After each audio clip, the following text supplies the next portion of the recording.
Eu quero ver vocês cantando comigo, hein? Olha lá, hein? Bom dia. É com muita alegria, com muita honra e satisfação que nós estamos recebendo hoje a professora doutora Suzelaine.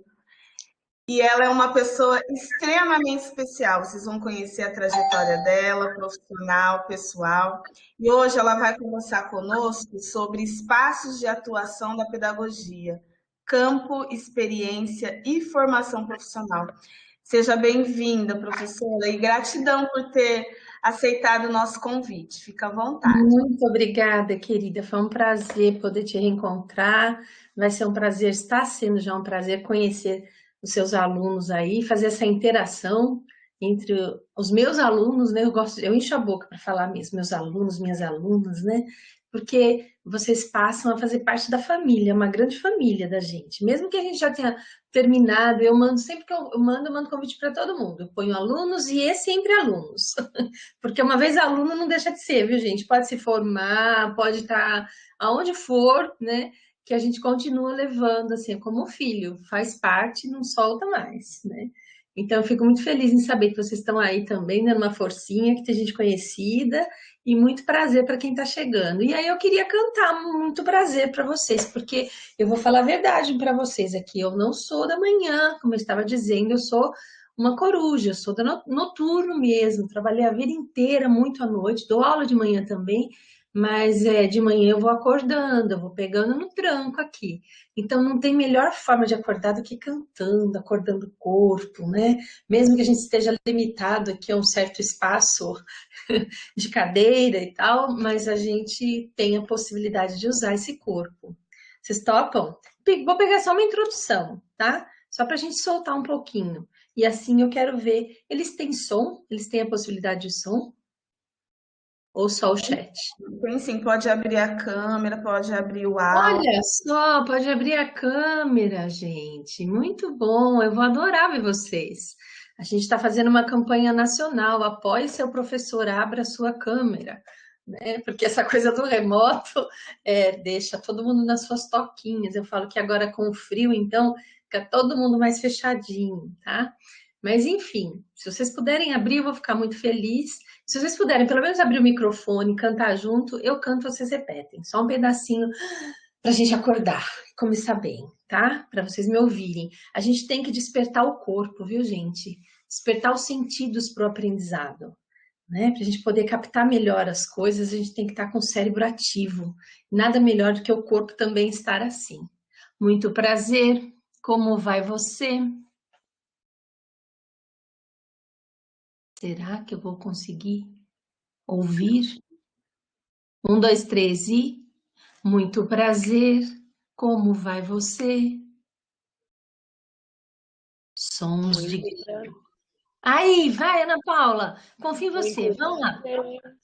Muito prazer, como vai você? Muito bem. Vocês têm voz, gente. Olha que empoderamento é esse que a gente não pode perder. De novo, juntos. Um, dois, três e muito prazer. Como vai você? Vocês. Força, coragem. Muito prazer, como vai você? Muito bem, muito bom. Isso é uma brincadeira longa que eu não vou fazer aqui, mas é só para a gente quebrar um pouquinho o gelo, para saber se vocês estão aí bem, se vocês estão acordados, que quem começa a assistir pelo celular, aí vai caindo na cama, vai encostando no travesseiro, aí fala, opa, professora, caí, né? Não é bem a internet que cai, às vezes é o aluno mesmo, então vamos dar uma acordada para a gente começar bem. Gente, então quero agradecer o convite da professora Tatiane, de seus alunos da universidade. É sempre um prazer compartilhar coisas com vocês. E esse trabalho acabei me empolgando, ele ficou até maior do que eu pretendia para o tempo que a gente tem, mas eu vou passando e vai dar para a gente dar conta, porque ele, como traz aí espaços de atuação da pedagogia, né, do pedagogo, da pedagogia, campo, experiência e formação profissional, e a Tati falou, utilize a sua formação, a sua experiência profissional. Isso me remeteu a um memorial né? Aliás, lá no meu doutorado eu fiz um memorial por escrito e tal, e eu acabei até indo consultar. Eu falei, olha, eu vou dar uma revisada nisso aqui, porque é muito importante a gente retomar os trajetos. Ninguém chega em algum lugar do nada, né? A gente tem aquela velha pergunta que a maioria dos professores, eu não costumo fazer já, viu, gente? Mas muitos professores fazem, por que você foi procurar a pedagogia? Por que você foi fazer pedagogia? Tem várias estratégias, porque no fundo os professores querem sondar de onde veio essa escolha. Foi uma escolha? Foi uma decisão tomada de antemão, ou foi uma situação que, quando você viu, você já estava lá, né? E é importante a gente retomar esses percursos de vida, cada um de nós. Depois de tantos anos de formada, vocês vão ver aqui que são anos, viu, gente? A professora já está meio bem gasta. Eu olho para trás e eu vejo que está tudo interligado, né? Então, é meio que aquilo que eu queria e como a vida foi me levando. E uma situação de não perder oportunidades, de ligando, de linkando uma questão à outra, tá? Então, eu vou começar me apresentando como a Tati pediu. Desculpa, de manhã eu sou meio rouquinha, viu, gente? Se falhar, vocês vão me falando. Eu vou poder ter autonomia para trocar aqui a transparência, o slide. Ou você vai trocando para mim aí? Aqui embaixo tem um, perdão. Aqui embaixo tem uma setinha. E aí é só clicar nela, próximo slide. Setinha, para mim está aparecendo só o microfone, desativar, parar de compartilhar. Só, então deixa só. Para mim não tem. Posso com você, peraí. Tá, isso, agora vai aparecer. Agora apareceu. Anotação. Bem embaixo vai ter uma setinha. Slide. Ações. Ainda não apareceu daqui. Iniciar modo multiusuário. Mas eu posso passar, então. Pode passando, então. Porque se ela aparecer aqui, por enquanto ela não apareceu, não. Só no chat que tem para mensagem, mas aqui embaixo ainda não tá. Tá, eu vou passando para você. Então, gente, vamos começar pensando nessa perspectiva de quem sou, né? Porque de quem sou e como cheguei aqui, tá certo? Pode trocar, Tati, vamos passando. Eu queria até achar essa flechinha, mas daqui a pouco ela deve aparecer. Então, eu vou começar contando para vocês que antes da pedagogia, eu já tinha uma experiência docência. E eu acho que muitos começam também, se a gente pensar nas memórias de infância, né? No brincar de escolinha, que muitas vezes a gente já tinha aquela paixão. Eu era uma dessas, né? Crianças que quando pedia, vamos brincar, eu já queria brincar logo de escolinha. Principalmente com a minha avó, que foi uma pessoa que marcou muito a minha infância, né? E que tem marcou minha vida mesmo, de um modo geral. E ela era analfabeta, então eu gostava muito de trabalhar, de brincar. Tudo que eu aprendia na escola eu queria trazer, né? E ela gostava, então ela tinha um caderno e a gente ia trabalhando ali as letras e tal. Então, eu penso que a formação em docência é uma coisa formal, mas que ela traz também momentos prévios, né, de formação do ser profissional, do ser que se pretende ser profissional, de quem queremos ser, de projeções. É lógico que isso muda ao longo da vida, pode mudar, né? E de repente a gente desperta e fala, eu quero. Mas enfim, eu não descarto, não coloquei aqui, mas eu não descarto essas minhas primeiras experiências de infância de escolinha, né? Eu acho que teve um peso aí na minha escolha profissional. Mas a minha profissão de dança começou muito cedo. Então, eu já era professora com 13 anos de idade, eu já dava aula de balé para infantil. Ser professora nessa faixa etária, como é que eu digo isso? São aquelas habilidades e competências que a gente vai desenvolvendo, né? Um savoir-faire, um saber fazer. E que a gente começa, né, toda essa experiência da dança, trabalhando com baby class, com crianças muito pequenas, depois fui aumentando a faixa etária, fui trabalhando outras coisas, dando aula de balé clássico, de jazz, eu tenho formação no Balé Royal. Hoje, se você me ver, você não vai dizer isso nunca, mas trabalhei muito tempo com a dança, mais de 15 anos, vivendo mesmo, né, da dança. E durante esse tempo todo, como eu lidava com criança e também com adulto, eu sempre procurei trazer essas experiências corporais ligadas ao brincar, tentando deixar essa relação cada vez mais lúdica, né? Eu acreditava muito na importância disso, e essa minha prática, que começou tão cedo, veio me comprovando isso, a importância mesmo de estimular os sentidos, como eu comecei aqui hoje, né? Tentando acordar o corpo, acordar vamos pensar assim, a forma de absorver o mundo, né? A forma de reconhecer o que está no nosso entorno, de lidar com o que está no nosso entorno. Então, eu sempre acreditei nisso, desde essa época da minha formação e do meu trajeto, vamos dizer assim, como professora de dança, na importância não só para o bailarino, mas para o ser humano. E, paralelo a isso, eu fui também construindo minha trajetória escolar, que eu faço questão, tenho muito orgulho em dizer que foi construída inteiramente na escola pública, né? Sempre estive na escola pública, tenho o pé nela até hoje. Apesar de ter trabalhado tanto na pública e muito mais na privada, tenho muito orgulho de trabalhar na escola privada, porque eu não sou dessas professoras que falam, é melhor aqui, é pior lá, aqui tem isso, aqui... Não, eu penso assim, nós temos dois contextos diferentes em algumas coisas, alguns trazem vantagens e desvantagens, e dos dois lados, se a gente fizer essa análise, dá para comparar. Cada vez mais eu vejo isso, né? Principalmente nos dias de hoje.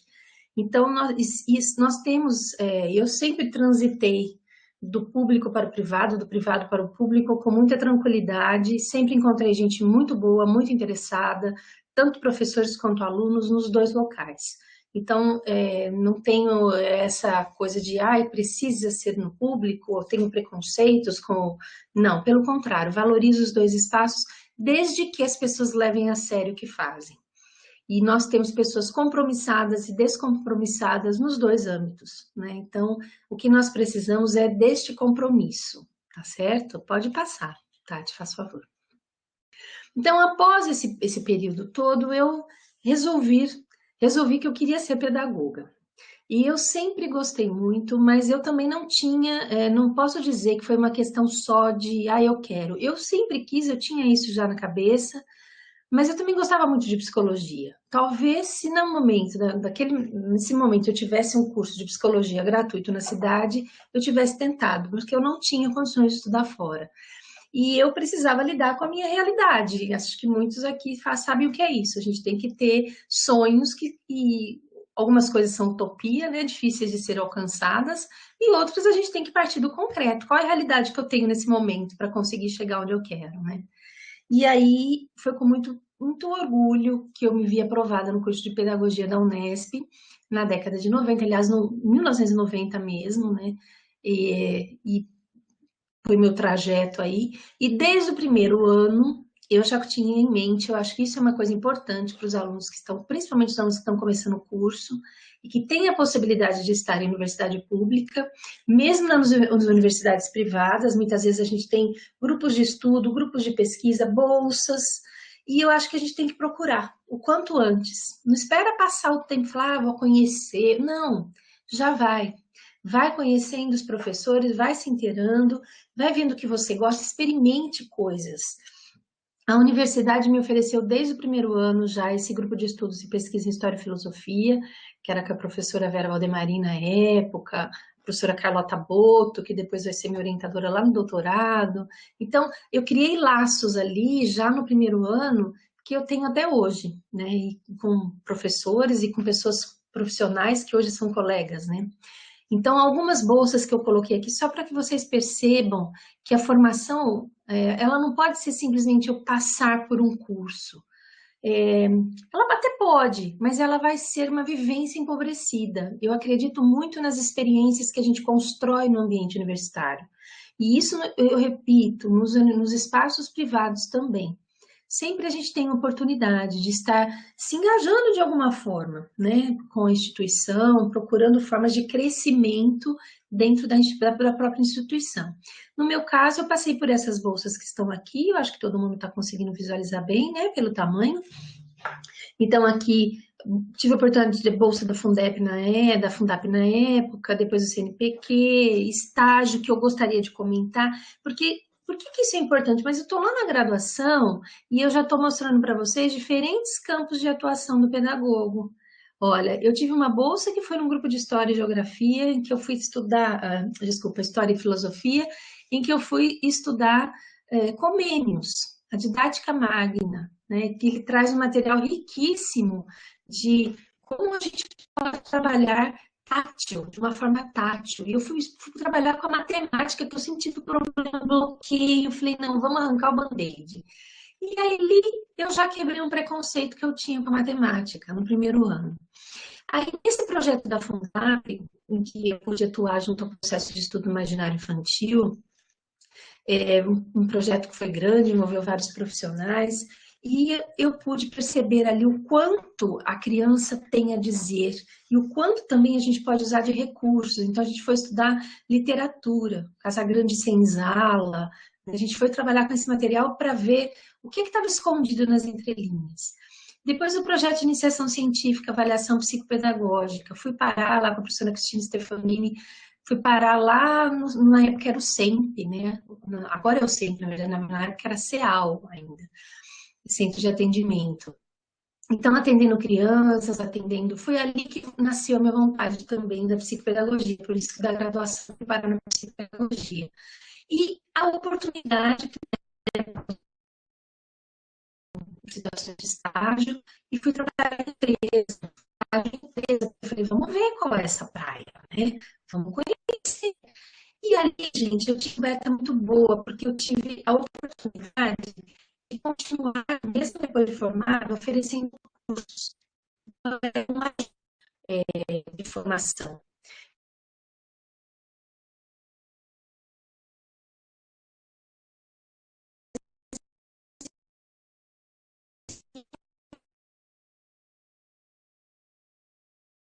Nós vamos voltar a falar.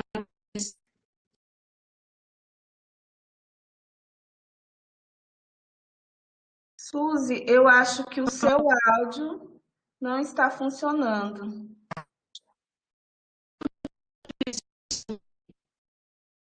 Falha ao enviar o áudio. Não, travou, né, gente? Mas tudo bem. Suzy, qualquer coisa você sai e volta novamente, porque às vezes acontece isso. Mostrar a importância da gente ter esse engajamento, tá?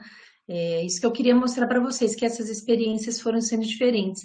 E até a possibilidade de trabalhar em empresa. Então, durante o próprio estágio na universidade, eu já fui fazer esse estágio em empresa e tive essa formação pelo SESI, em que pude conhecer empresas da região e oferecer cursos para os profissionais, que nós vamos ver aqui, que é uma das ações do pedagogo. Tá tudo bem o som, gente? Tranquilo? Está ótimo. Eu acho que era o nosso vídeo que estava pesando o áudio, Tá certo. a gravação. A gravação. E o material tá pesado também, porque tem bastante GIF, tem bastante coisa, eu sou meio lúdica. Muito bem, então o que eu quis mostrar para vocês é que todas essas experiências já surgiram durante a própria universidade, foram abrindo campos, e aqui eu pude dar continuidade depois, né? Então, logo que eu me formei, eu já comecei a atuar na área de educação infantil por um tempo, como professora, como coordenadora, né? Na época a gente trabalhei como coordenadora na educação infantil e nós tínhamos ainda o curso de magistério. Pude trabalhar no curso de magistério. Lembrando que quando eu fiz faculdade, o curso não é como é hoje, não era como é hoje. A gente tinha o quê? A gente tinha um básico de 3 anos e o 4º ano era por uma habilitação. Então, a gente escolhia a habilitação. No caso, eu fiz orientação educacional. E aí, teve colegas que foi para educação especial. Então, a gente começou já no final do 3º ano, a gente fazia essa escolha e a turma se subdividia. Tá? Quando eu estava no último ano da faculdade, essa discussão já vinha acontecendo desde que a gente entrou, eles baixaram a lei de que ia mudar e eu já saí com o diploma modificado. Então, eu fiz habilitação em orientação educacional, mas o meu diploma ele já veio validado com essa múltipla função, vamos dizer assim, né? Que é a que o professor hoje tem, o pedagogo hoje tem, né? Esse professor mais generalista que nós vamos ver aqui, que abre um espaço fantástico em diversos âmbitos, alguns até inusitados para algumas pessoas, né? Quando a gente for falar dos espaços, eu acho que alguns vão ficar até meio, opa, também posso? Pode. O pedagogo pode atuar em diferentes espaços, formais e não formais. Então, a partir dessas experiências que eu já tinha, eu fui continuando dando aula, e aí eu fui criar um projeto para trabalhar num clube náutico aqui de Araraquara, Estrada de Ribeirão. Eu tenho orgulho de falar porque esse projeto está lá até hoje. Eu saí, os meus monitores, né, que foram selecionados na época ficaram e continuaram. Eu saí para fazer mestrado, doutorado, e eles continuaram. E esse projeto, ele tinha diversão, a forma de se manter em forma, era um projeto voltado para as famílias, porque nós tínhamos no clube futebol e nada, bocha, né, para os idosos. Então, a gente quis trazer um espaço que envolvesse as famílias. E eu tenho muito orgulho desse projeto, porque foi um momento de vida muito interessante. Fiquei grávida logo depois, então meu filho participou de todo esse movimento comigo, enquanto bebê, foi crescendo ali junto. Enfim, e eu estou trazendo essa experiência para mostrar para vocês, olha, vocês podem criar projetos. Aonde você gostaria de atuar? Você pode escrever um projeto e tentar em diferentes espaços, como eu vou mostrar aqui, tá? Então, eu estou mostrando aqui coisas que me marcaram, caminhos pelos quais eu segui durante a minha vida e que servem para vocês não como exemplo, não é nada disso, mas para mostrar, olha quantas coisas diversas a pedagogia me permite, tá? Lógico que a minha experiência com o corpo, com a dança, com a ginástica também ajudou. Então, eu sempre tive um pé e uma mão, né, na pedagogia, na educação física, até dando aula até hoje. Mas eu acredito que muitos de vocês também têm outras experiências. Se a gente tivesse tempo, até faria um levantamento. Quem aqui, de repente, já fez, sei lá, um curso de música, ou de teatro, ou trabalha com alguma outra situação de artesanato, as artes como geral, né, de uma forma geral, ou mesmo experiências de vida, sei lá, que, né, são tão diversas para cada um de nós. Essas experiências, elas sempre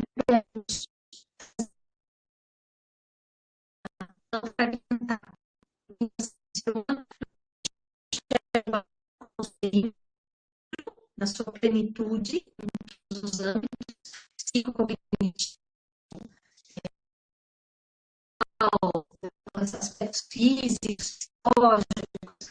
Assim também a gente tem que olhar para a gente, né, para a nossa história de vida, e não deixar com que ela se fragmente. Quanto mais a gente puder unir essas experiências que trazemos, conectá-las, mais pode fazer, porque vai ser mais inteiro também, mais íntegro também. Não sei se me faço entender. Qualquer dúvida, qualquer pergunta, gente, podem ir dialogando, viu? Eu paro e a gente conversa, tá bom? Muito bem, vamos em frente. Suzy, eu acho que você consegue passar agora. Tenta aí. Então, mas aqui tem ações. Posso ir nesse mais ações? Porque flechinha... É bem abaixo numa flechinha que tem. Então, flechinha não tem. Tem um mais. Depois tem microfone, desativar, câmera. Você vai em cima do slide. Clique em cima do slide. Uhum. E aí, bem embaixo, na aba abaixo, vai ter uma seção. Tá certo. Eu falo que, ó, sem isso aqui a gente não funciona mais, gente. Ela tá bem miudinha mesmo, tô procurando no azul. Bom, aqui eu entro na minha experiência docente que foi sendo construída. Então, logo que eu me formei, fui dar aula no magistério, logo depois já entrei na faculdade de Jaú, continuo lá até hoje, são quase 25 anos de casa, de Jaú. Depois de um tempo, passei para dar aula aqui também na Universidade de Araraquara, na Unip. Tenho, acho que 18 ou 19 anos de casa. Agora, com essa pandemia, já deve estar beirando os 20, já, porque eu parei de contar, viu, gente? De quando entrou a pandemia, eu não estou contando mais nada, né? Parece que eu congelei no tempo. Mas eu estou por aí, com uns 18, 20 anos de casa. E agora, esse semestre, com a possibilidade do remoto, eu pude voltar para Tatuí. Voltar, que eu digo assim, eu estou como professora lá agora, esse semestre, né, por conta do remoto, que nos permite essa aproximação, né? E estou adorando, por sinal. Já tinha feito algumas experiências lá de formação de professores, na rede, na própria universidade, então fiquei muito feliz. Depois de formada, durante esse processo todo em que eu fui dando aula, eu fui buscando me aperfeiçoar, lógico. E o espaço de universidade exige, viu? Quem pretende dar aula em universidade não pode parar. tá? Seja indo para um curso já direto de mestrado, hoje a gente tem os mestrados profissionais que permitem que você vá trabalhando e consiga fazer o mestrado, né? São estruturas um pouco mais flexíveis, eu diria, né? Não é de menos responsabilidade, nem menos eficiência, mas são pensados, por exemplo, o Fiscar daqui tem cursos de mestrado profissional e a gente vê pessoas muito engajadas e trabalhos muito bons, já fui banca de vários e realmente tem qualidade. Mas permite que a pessoa continue trabalhando. Na minha época, o curso de mestrado eu fiz em 4 anos, eu fiz o doutorado em 5 anos. Então, era um tempo que a gente tinha que ter um mergulho muito grande e eu sempre trabalhei. Eu nunca parei de trabalhar, eu nunca tirei o pé da sala de aula, né? Então, era uma exigência, porque o mestrado eu fiz na UFSCar, né?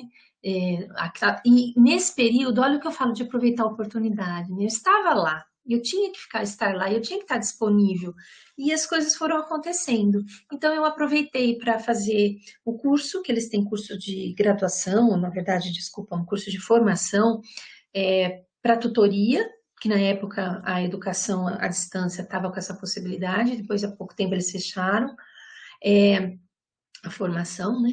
Mas eu fiz a formação para tutor, então quem tem vontade de atuar na educação à distância também pode, mas procure informações, né, específicas que te deem. Hoje em dia até as universidades privadas têm dado formações também nesse sentido, porque muitos cursos estão abrindo à distância, mais até do que a gente gostaria.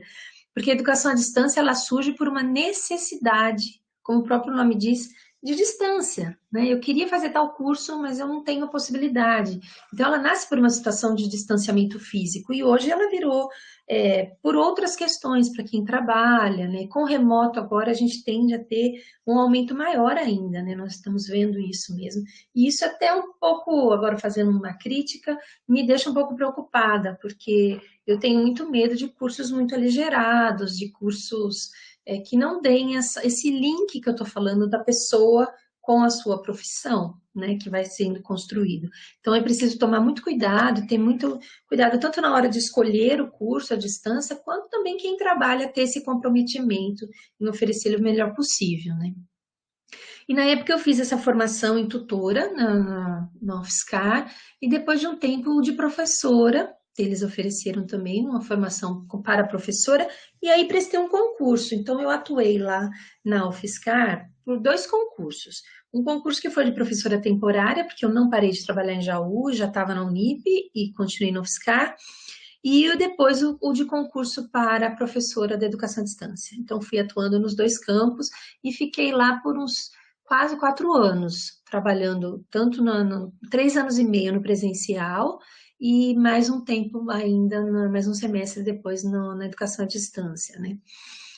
Bom, esse tempo em que eu estava lá foi importante para também fazer os vínculos, então eu já fui fazendo parte do Núcleo de Estudos e Pesquisas da Escola do Vigotes, que permaneço até hoje, né? Nossa reunião é às quintas-feiras, e fica aí um convite para quem tiver interesse, depois procurar.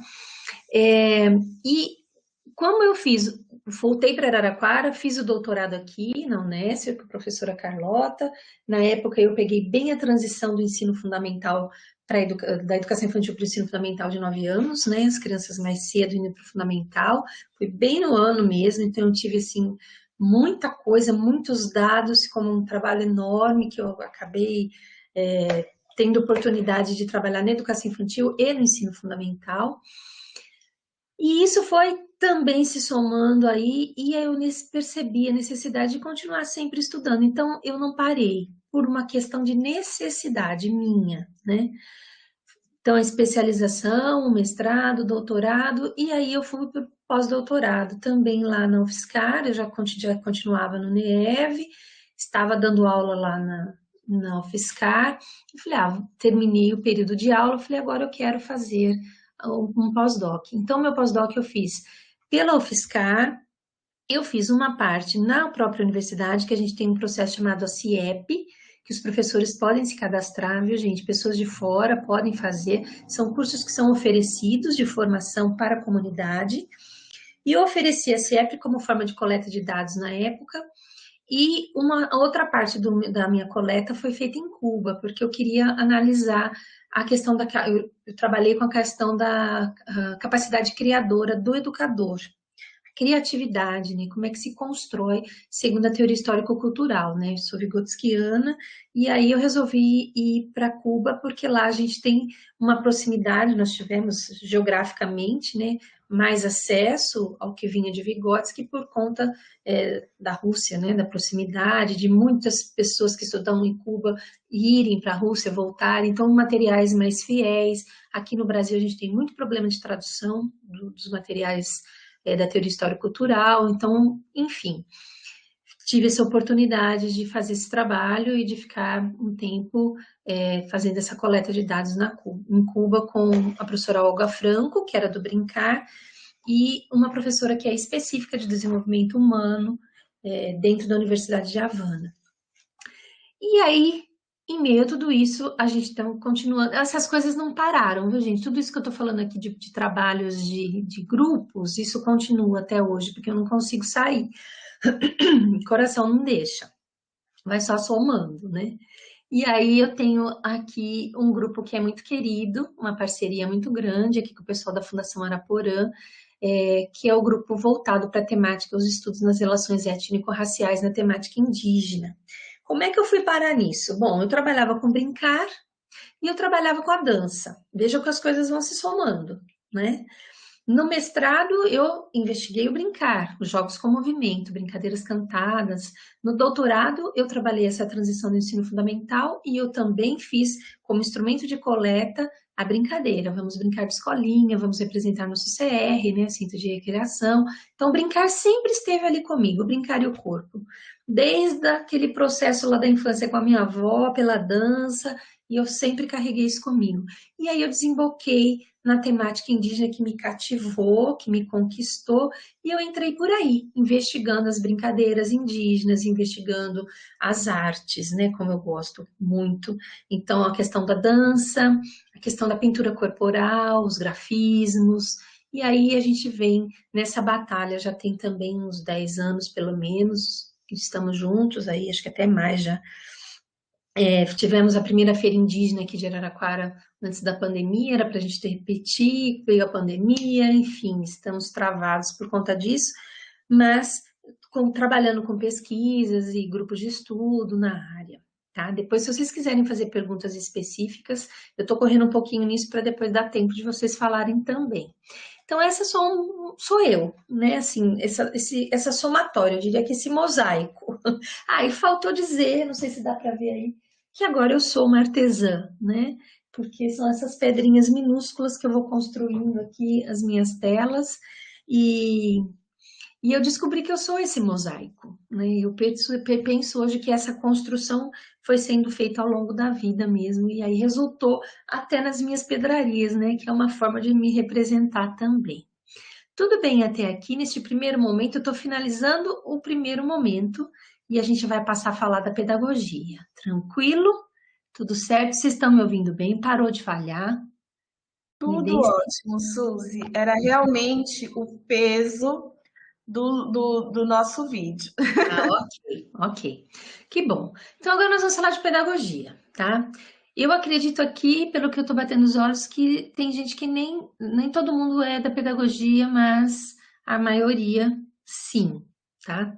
Então, eu vou pedir para vocês pensarem um pouco no curso de pedagogia. Eu vou usar um pote que eu descobri esse semestre, que eu já usei de diferentes formas, porque recurso na mão de professor é assim, né, gente? A gente vai adaptando estratégias de ensino, a gente vai adaptando para aquilo que nos interessa. E o meu pote tem vindo comigo para o remoto em diferentes situações, e hoje nós vamos preencher esse pote. Eu gostaria que vocês se colocassem um pouco coletivamente, né? Então, que cada um contribuísse um pouquinho, pode ser falando, se não puder falar, pode ser escrevendo no chat. O que é pedagogia para você? Em primeira mão, qual a palavra que vem na sua cabeça? Nada mais é do que a tempestade cerebral, né? Daquela dinâmica que a gente pode fazer do brainstorming, né? Do que vem à mente quando eu penso em. Vamos lá, 1, 2, 3 e já, valendo, podem falar. Professora? Pois não, bem. Oi, Cláudio. Oi, bom dia, Já tudo conheci bem? pela voz, nem achei Ah, agora que achei o nome. bom! Então, Pedagogia em uma palavra. pedagogia, eu acho que é. Deixa eu ver. Eu já sei. É, é educação. Educação. Pense numa palavra-chave que vem à mente, primeira coisa que vem à cabeça. E aí a gente tem uma assessoria aí dos universitários, se vocês puderem ir colocando no chat, eu agradeço. Ao invés de a gente preencher aqui no pote, nós vamos preenchendo ali no chat, pode ser? Deixando marcadinho ali. O que mais, gente? Pedagogia. O que é pedagogia para você? Rapidinho, precisa ser uma tempestade cerebral, nosso tempo é curto. Vamos lá. Escolha. Escolha, apareceu ali ciência, transformação, desenvolvimento. O que mais, gente? Tempestade. Vamos lá. Olha lá, Daiane, educação, convivência, experiência, transformação. Vamos lá, escolha. O que mais, gente? O que vem à minha cabeça quando eu penso em pedagogia? Pode ir soltando, pode falar mais de uma vez se quiser. O que vem? Vamos encher o nosso pote de ideias. Quando você pensa em pedagogia, o que vem à cabeça?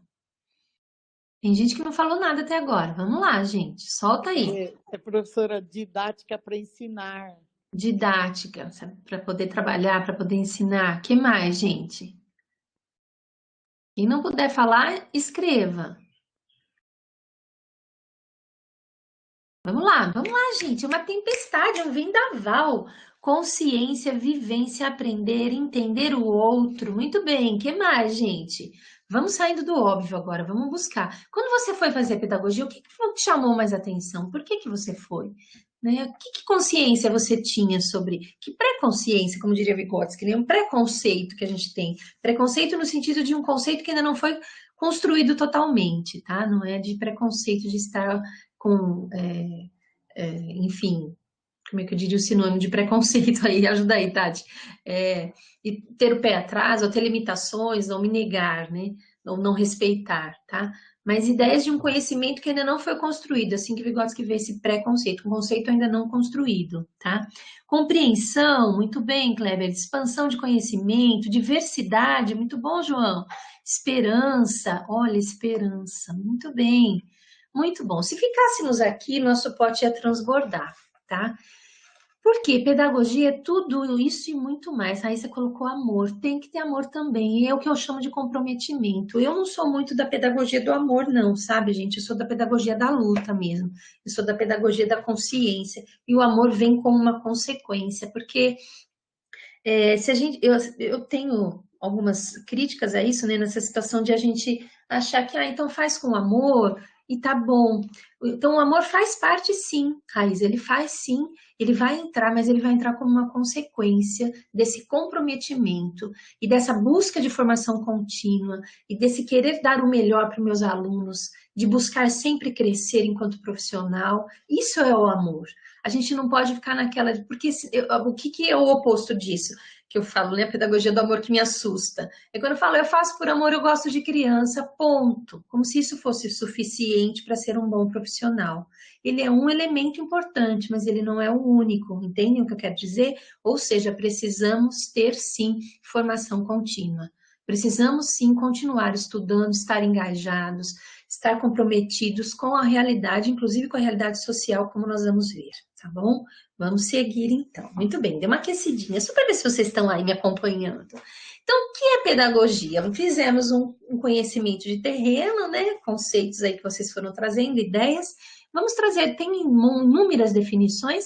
Vou trabalhar aqui com a ideia básica de que pedagogia é a ciência que tem por objetivo de estudo a educação, o processo de ensino e aprendizagem. Guardem bem, educação, processo de ensino e de aprendizagem, né? Paulo Freire mostra isso muito bem quando ele coloca o professor ensina, mas também aprende, né? Numa relação dialogada, tá? Então, dialógica. Então, a gente não pode simplesmente pensar que a gente detém todo o conhecimento do mundo e que a gente vai lá encher a cabecinha do outro, preencher um vazio, né? Como a gente acreditou por muito tempo. Então, é necessário entender que o processo de educação e o processo de ensino-aprendizagem, ele ocorre em diferentes âmbitos. Por isso que nós temos isso no espaço formal e no espaço informal. Cortou um pouquinho aí o tamanho, tá cortando um pouquinho para mim, não sei se para vocês ficou assim também. Acho que foi, não sei se é só aqui onde visualiza, mas aqui eu trouxe para a gente o... tá aparecendo bem para vocês, gente? Tá cortando um pouquinho, mas dá para entender. Você pode... Deixa eu voltar aqui. Eu acho que aumentou o tamanho, peraí. Aqui, ó, aqui, pronto. Acho que eu rodei e ele aumentou. Então, aqui eu trouxe o nosso símbolo, né? E é importante falar dele um pouquinho, porque muita gente associa a questão da coruja, que também acabou sendo a nossa representação, né? Porque a coruja é o símbolo de sabedoria. Mas aqui nós temos o nosso símbolo próprio, né? E eu achei importante trazer, porque a gente tem que entender e tirar forças daqui. Então, ele é quase que um cajado, né, de empoderamento mesmo, que representa esse poder do profissional, essa capacidade de mudança. E as asas que nós temos aqui, olha, mostram esse equilíbrio de transformação, de mudança. E nos permite também a representação de agilidade, disponibilidade. Né? Nós nos adequamos, nós somos resilientes. Olha a gente no ensino remoto, gente. Olha eu no ensino remoto, quem diria isso? Quem me conhece a vida toda, quem diria que eu ia estar dando aula no ensino remoto, né? Mesmo tendo trabalhado na educação à distância lá, como eu disse para vocês, eu nunca fui uma totalmente favorável. Eu aprendi muito, aprendi a respeitar muito a educação à distância por conta dos cursos que eu ofereci, das participações que eu tive, das formações que eu tive, porque eu via realmente pessoas com dificuldade, que estavam lá do outro lado do Brasil, participando dos cursos na Federal, e eu falava, nossa, isso é muito importante, é muito legal. Mas eu também via perigos nisso, vejo até hoje. Então, esse equilíbrio, essa agilidade, essa disponibilidade de transformação, de adequação, o nosso próprio símbolo já nos representa, né? E as serpentes, porque a gente fala, ai, tem uma fita, não é fita, não, são serpentes mesmo, viu, gente, entrelaçadas, que representam também conhecimento e sabedoria. Aliás, eu tenho um cajado indígena maravilhoso que eu ganhei de um cacique lá em Ubatuba, na aldeia Tupi, que é um cajado de uma cobra mesmo, né? Porque eu subi com muita dificuldade, eu tenho uma lesão nos pés, e eu tava com um graveto, que para mim era um cajado perfeito, né? E ele fez assim, clec, quebrou e falou, isso aqui não serve para nada, e ele me deu um cajado que vai comigo pro mato sempre que eu vou fazer caminhada, eu vou fazer as coisas, e ele é bem nessa posição, e ele é uma serpente, porque aí ele me disse, né? Os indígenas também mostram essa representação do empoderamento da força. Ele falou, esse aqui é muito fraco, agora esse aqui vai te dar poder. E me dá poder mesmo, eu me sinto empoderada quando eu saio com o meu cajado mata fora, porque agora a gente tem que evitar aglomeração, não é? Então eu procuro cantos. Muito bem. Questões básicas. Pedagogia. Ela vai estudar diversos temas, como vimos, relacionados à educação, tanto no aspecto, teórico, quanto prático. Eu tenho até um certo preconceito com a palavra prática hoje em dia, porque quando a gente começa a usar de uma outra forma, como nós vamos ver, esse prático dá uma sensação do fazer pelo fazer, meio vazio, tá? Mas, juntando os dois, a coisa fica muito boa, né? Porque a gente cai na praxis, que nós vamos falar daqui a pouco. Então, quem é o nosso sujeito aqui, né? É o ser humano educando, é para ele que todo o processo existe, é por conta dele que todo esse processo existe. Sem aluno não existiria professor, não existiria escola, não existiria a necessidade da educação, né? Então, uma coisa está totalmente interligada à outra. E a escola nasce como um locus próprio do saber, um locus formal, né? Um local próprio. Um espaço propício, como eu disse, para essa praxis, para esse fazer com reflexão. Então, a praxis, ela integra, né, esse teórico a esse prático. Então, a gente evita falar num prático, hoje nós vamos ter aula prática. Nunca é uma aula só prática, concordam? Porque você tem uma reflexão. Se ela for só prática, ela está vazia. Então, por mais que a gente tenha experiências, faça situações de vivências, sempre vai ser uma praxis, porque o embasamento teórico tem que estar ali, né? Então, ele vai sempre, a prática e a teoria, elas são imbricadas, elas trabalham de forma integrada, tá? E aí nós temos o nosso objeto de estudo, como nós vimos, é um objeto bem complexo, ele tem várias facetas e a gente vai precisar compreender dessa forma. E há um perigo que eu faço questão de alertar, como eu venho mostrando, quando a gente faz esse distanciamento, né? São dois distanciamentos perigosos até. Um é o que eu já acabei de dizer, que é a teoria e a prática, quando a gente vê como formas totalmente diferentes. Agora a gente vai brincar, como se aquilo fosse um momento só da criança. Então, solta que ela vai brincar, um momento prático. Não, ali tem todo um fazer, tem todo um pensar, tem toda uma observação do pedagogo, toda uma integração e todo um processo de desenvolvimento que está acontecendo com a criança que precisa ser analisado. Então, ele é uma vivência, ele traz uma praxis. Esse é o primeiro perigo que eu já alertei, né? Distanciamento entre teoria e prática, seja esse fazer aonde for, viu, gente? Independente dos espaços, como nós vamos ver daqui a pouco.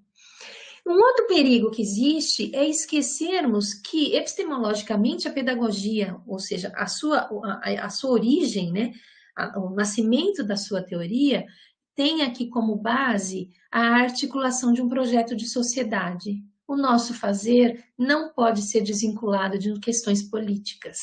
Tem gente que fala, eu não me envolvo com política, não. Não posso falar de política, é proibido falar de política. Não tem como, o professor não é neutro. O ser humano não é neutro. Eu posso não fazer e não devo fazer politicagem, como eu costumo dizer, né? Campanha para um, para outro, puxar partido, isso sou de pleno acordo, né? Mas a política, ela vai acontecer de forma natural, porque ela está na origem do nosso curso. Dá para entender isso? Na epistemologia, ou seja, é uma situação, desculpa, eu mexo aqui, ele diminui. Quando a gente cai nessa situação de visualizar a pedagogia apenas como uma questão mais prática e mais de um organizador do fazer docente, como eu coloquei aqui, de trabalhos manuais, de planos articulados, sem uma intencionalidade, nós caímos no perigo em fazer uma fissura, aí, fragmentar novamente o fazer e o pensar, né? Como a gente tinha lá nos ensinos técnicos. O magistério era um ensino assim, técnico. Depois nós tivemos o normal superior. Eu cheguei a dar aula no normal superior. Ele era como um grande magistério, a proposta na época, em nível superior, né? Então veio o termo, não era mais pedagogo, tem que ser formado exclusivamente em cursos de pedagogia, mas era preferencialmente. E aí abriu brecha na lei, o perigo dos termos na lei, né? Preferencialmente. Quando trouxeram esse termo, pronto, abriram cursos de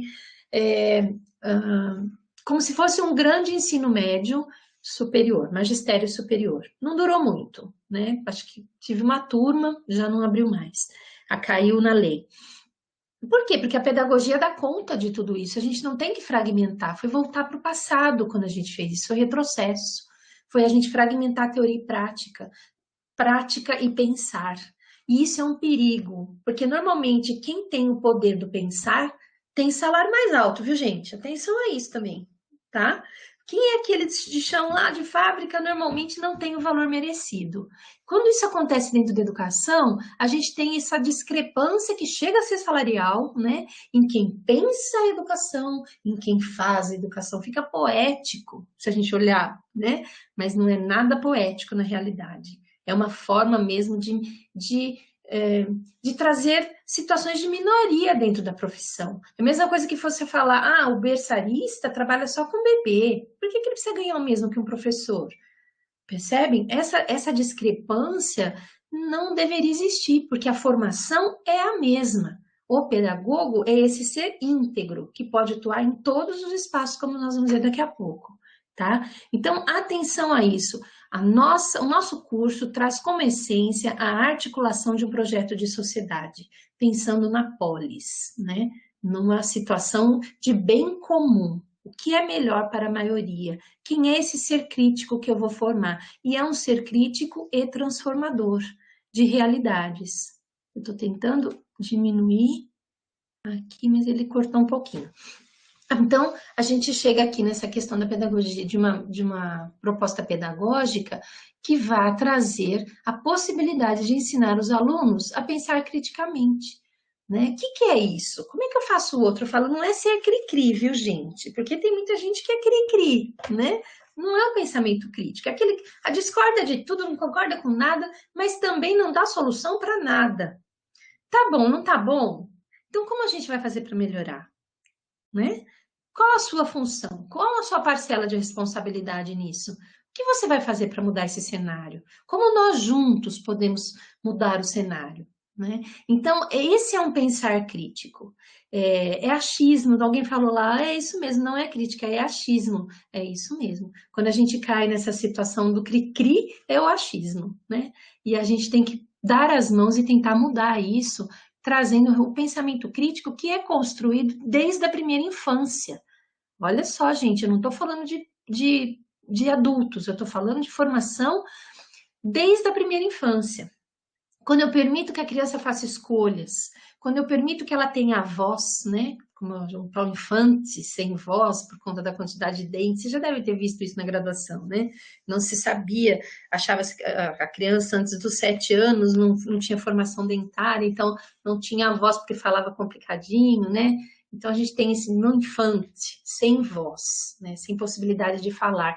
Pelo contrário, as crianças falam sim, e elas mostram quero, não quero, gosto, não gosto, não vou, né? E dependendo do momento, se estiver nas crises lá da psicologia que a gente estuda, isso pega mais, a gente tem que saber conhecer essa criança em cada faixa etária, na adolescência, na fase adulta, se for trabalhar com os adultos, enfim, eu tenho que saber com quem eu estou lidando, né? Alguém, a Tati está colocando aqui, pensamento crítico é propositivo, há sempre uma ação, nem que seja de reflexão e mudança na mentalidade, no modo de pensar, agir, que seja, é aprendizado, é isso mesmo. Então, nós vamos para além das interpretações literárias, dos modos fragmentados aí de raciocínio, né? A gente não pode pegar uma parcela de uma verdade, né? Aliás, o conceito de verdade na filosofia é relativo, porque existe a sua verdade, existe a minha, existe a verdade, né? Então, a gente sempre tem que olhar por diferentes prismas para poder construir esse pensamento crítico. E essa formação que vem desde a infância, como estou dizendo, é que vai ser possível sempre aqui visando a formação para a transformação social. Não é, aqui não estamos falando, volto a dizer, porque hoje em dia tudo a gente tem que deixar muito claro, né? A gente anda num território meio nebuloso, né? Obscuro. Então, não é questão de, é partidário, não é partidário, gente. É político, não é partidário, são coisas diferentes. Quando eu penso na polis, quando eu penso no processo de construção de pensamento crítico, eu estou pensando na liberdade do ser humano. Liberdade de pensamento, de construção de pensamento. Então, ao contrário do que você possa imaginar, de você, tá, né, fazendo a pessoa seguir. Não, pelo contrário. Quando você tem a construção de um pensamento crítico, você consegue olhar para uma situação, problema, por diferentes âmbitos, como a gente viu, e chegar à sua própria conclusão. Então, você não é pau mandado, desculpa a expressão, né? Mas você não é pau mandado, certo? Você pensa. E é assim que a gente tem que também trabalhar com a nossa praxis, né? E aí a praxis educativa, então, objeto da ciência pedagógica, que vai se caracterizar por uma ação intencional e reflexiva sobre a prática. Ela não pode ser, olha, isso eu achei legal, vou fazer. Gostei desse pote da Suzy, eu vou usar. Podem usar, viu, gente? Mas usem de forma criativa, reconstruam, refaçam, não é? É assim que a gente deve lidar com o conhecimento. A gente não pode aceitar como uma verdade pronta e acabada.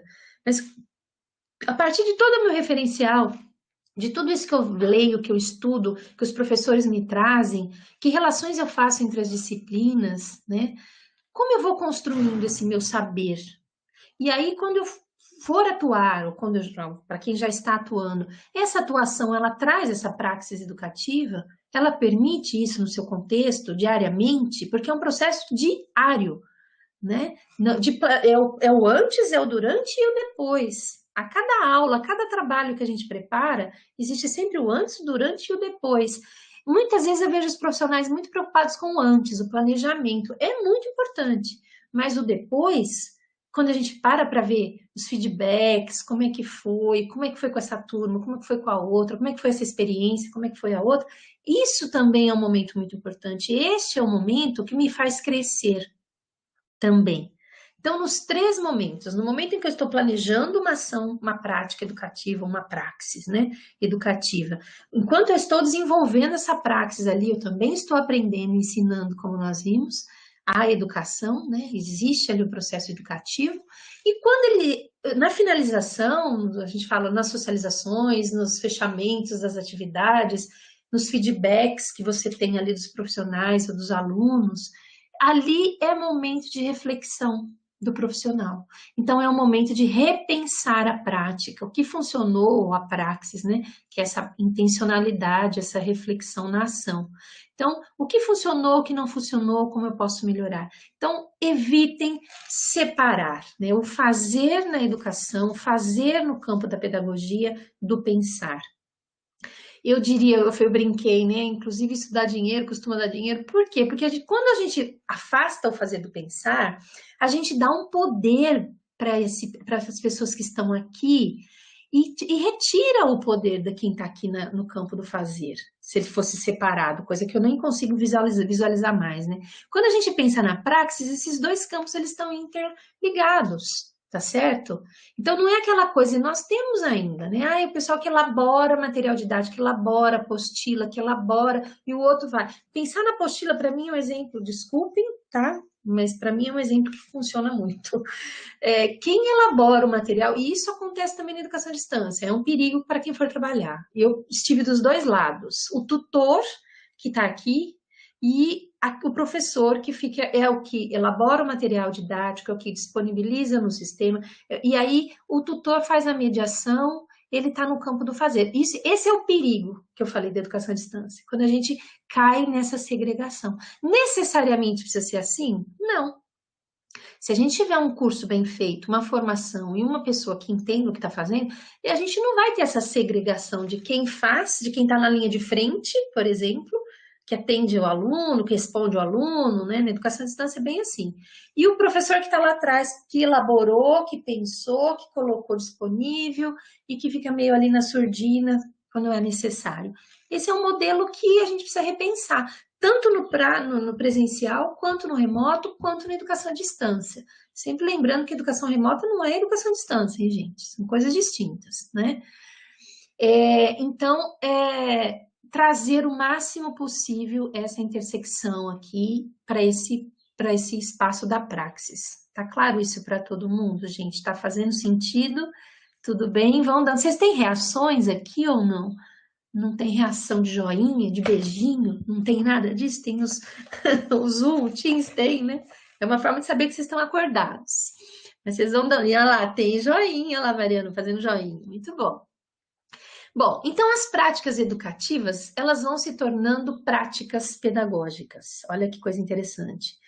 Quando que a gente sai da prática educativa e chega na prática pedagógica? Quando a gente consegue passar aí a ser um objeto de ação e reflexão no campo da pedagogia, no âmbito, né? E aí eu trago o Franco para mostrar isso. A prática pedagógica realiza-se por meio de sua ação científica sobre a praxis educativa, visando compreendê-la, explicitá-la a seus protagonistas, ou seja, quem é o protagonista? Pode ser meu aluno, podem ser os empresários, os trabalhadores de uma fábrica, de uma empresa, depende de onde você vai atuar, tá certo, gente? Nós vamos ver aqui. Então, sempre vão ser os protagonistas, aquele que está na situação de aprendente, né? E que também ensina, nos ensina. Então, esses protagonistas, nós vamos então buscar transformá-la mediante um processo de conscientização por parte dos participantes, dando aí suporte teórico, teorizar com esses atores, encontrar na ação realizada o conteúdo não expresso das práticas, o que está, como eu costumo dizer, nas entrelinhas, né? Das vivências, dos textos, de tudo que a gente trabalha. Então, é essa união, esse símbolo, eu sou muito imagética, acho que vocês estão percebendo ainda, eu lido muito com imagens, eu gosto muito que a imagem nos fala muita coisa, né? E a gente tem toda uma iconografia aí para isso. Então, hoje, pode-se observar um grande distanciamento entre a esfera das ações educativas e a esfera do exercício pedagógico. E é necessário que a gente busque unir, né? Porque eu falei, é um grande perigo. Quanto mais a gente afasta esse fazer desse pensar, e quanto mais a gente afasta a teoria da prática, mais vazia fica a prática e mais fragilizadas ficam as teorias, as diferentes teorias. Porque a gente acaba pegando só umas casquinhas, né? Ah, vou citar um autor. Ah, uma casquinha aqui, uma casquinha ali. Olha, eu digo para vocês, eu tô lá no NEV tem nem sei quanto tempo já. Teve um ano que eu parei, depois por consequências de viagem e tal, depois eu voltei. E eu, sei lá, acho que tem uns 15 anos de trajeto lá junto com a Maria Aparecida Mello, que foi minha orientadora do pós-doutorado, inclusive. E o grupo. A gente estuda a teoria histórico-cultural durante todo esse tempo, e eu sei isso aqui, gente, isso aqui. O universo é tão grande, a gente tem tanta coisa para aprender, que uma vida é pouco, né? Não dá, mesmo a gente estudando. Eu pretendo continuar estudando sempre, mas mesmo assim vai ser pouco. Tem muita coisa, porque o conhecimento não é estático, o conhecimento não para. A gente vai sempre descobrindo novas coisas, fazendo novas leituras, releituras, tá certo? Então, é sempre importante que estejamos nessa situação de ativos também. Do mesmo jeito que a gente proporciona para o aluno, a gente, enquanto professor, educador, pedagogo, também tem que estar nessa posição de ser ativo, que busca conhecimento constantemente. Não importa como, viu, gente? Não necessariamente eu mostrei aqui o meu trajeto, não necessariamente precisa ser o trajeto de outros, tá? Então, vai depender do caminho que você quer seguir, mas o continuar estudando não significa necessariamente ter que fazer especialização, mestrado, doutorado, pós-doutorado. Não, eu posso fazer cursos, eu posso continuar participando de eventos, eu posso juntar, fazer um grupo de estudos dentro da minha escola, de onde eu trabalho, dentro da empresa onde eu atuo, né, trazer propostas, vivências. Eu preciso continuar crescendo. Senão, diria o Rubem Alves, né? Eu não sou fã do Rubem Alves, mas tem muita coisa dele que eu gosto e que marcaram aí, porque eu sou de uma geração que vivenciou muito Rubem Alves, né, na faculdade também, né? Foi uma época forte. E ele dizia, o professor que para no meio do caminho vira pedra. E quando eu vi isso, eu falei, nossa, até hoje eu vejo a pedra. E eu trabalho com tantas pessoas que são pedra, infelizmente. Eu vejo tanta gente jovem se formando e virando pedra, né? Por quê? Porque acha que basta o diploma. Acabou, tô formada. Não, agora é que vai começar. Percebe? Agora. Vai começar não, porque como eu mostrei, começa lá no início, né? Mas agora que vem os grandes desafios, porque agora você tem o outro na tua vida, os outros, né? Então, tudo isso, eu pus essa imagem meio assim, ó, que dá uma tontura na gente, deu esse efeito ou não? Fica meio assim, né? Que é o que representa para mim a dialética, né? Eu sempre gosto de representar de uma forma espiralada, nessa coisa meio quase... Como é que é o nome para isso, gente? Quando fica meio... Fugiu o termo. De imagens, assim, que parece que tem movimento, me fugiu o termo dela. Mas, enfim, que nos mostram essa situação de movimento, né? Aliás, eu queria que ele tivesse com movimento, aqui ele não ficou. Mas aqui eu estou trazendo a proposta, então, que embasa também a própria teoria histórico-cultural, né, que eu não estou abordando aqui a psicologia, mas estou abordando a pedagogia num ponto de vista aí de uma filosofia marxista, né? Marx também é base para Vygotsky, né? Por isso que as duas correntes dialogam bem, né? Então, Marx, ele traz para a gente que a praxis é entendida como uma relação dialética entre o homem e a natureza, na qual o homem, ao transformar a natureza com o seu trabalho, transforma-se a si mesmo. É isso que nós fazemos, gente. Nós transformamos o nosso entorno, eu lá na sala de aula com os alunos, ou lá na empresa, ou lá no hospital, ou lá seja onde for meu campo de trabalho, na praça, como a gente vai ver. Já trabalhei muito em praça, tá? Gosto muito de praça. Clubes, como já mostrei para vocês, né? Então, seja onde for, eu vou estar transformando o outro, transformando aquele espaço e, por consequência, me transformando também. Esse é o processo dialético. Então, nós estamos falando aqui do papel político da pedagogia, que é essência da pedagogia. Epistemologicamente, né, é sua essência epistemológica. Então, ao se pretender reconduzir a ciência da prática educativa, será preciso considerar que ela deve ter necessariamente um papel político, uma vez que estará sempre refletindo, avaliando, propondo discussões aos fins, os valores da educação. A serviço de que interesses está a pedagogia? Por isso que eu falo que nunca a nossa ação é neutra. Mesmo quando você fala, não, eu não misturo política com educação, eu sou neutro. Não tem como, porque a sua neutralidade já é uma situação política. Você ficar em cima do muro já é uma situação política, tá? Porque você já está servindo para alguém. De um lado ou do outro, a sua paciência ou a sua passividade já é uma situação de posicionamento, tá claro isso, gente? Então, a serviço de quem eu estou trabalhando? Da manutenção dessa sociedade, o famoso status quo, né, que a gente chama, manter a sociedade como está, né? Quem está no poder continuar, quem tinha uma musiquinha, né, que dizia quem está acima sobe mais, quem está abaixo desce mais ainda, né? Será que a gente vai manter isso para sempre? Ou uma sociedade de transformação? Como é que eu quero transformar? E aí a gente tem que se sentir ativo para fazer isso, né? Qual o principal objetivo da pedagogia, então? É melhorar o processo de aprendizagem dos indivíduos. Aqui parece tão simples, falando assim uma frase, né? Através, por meio de reflexão, sistematização e produção de conhecimentos. Muito simples fazer isso.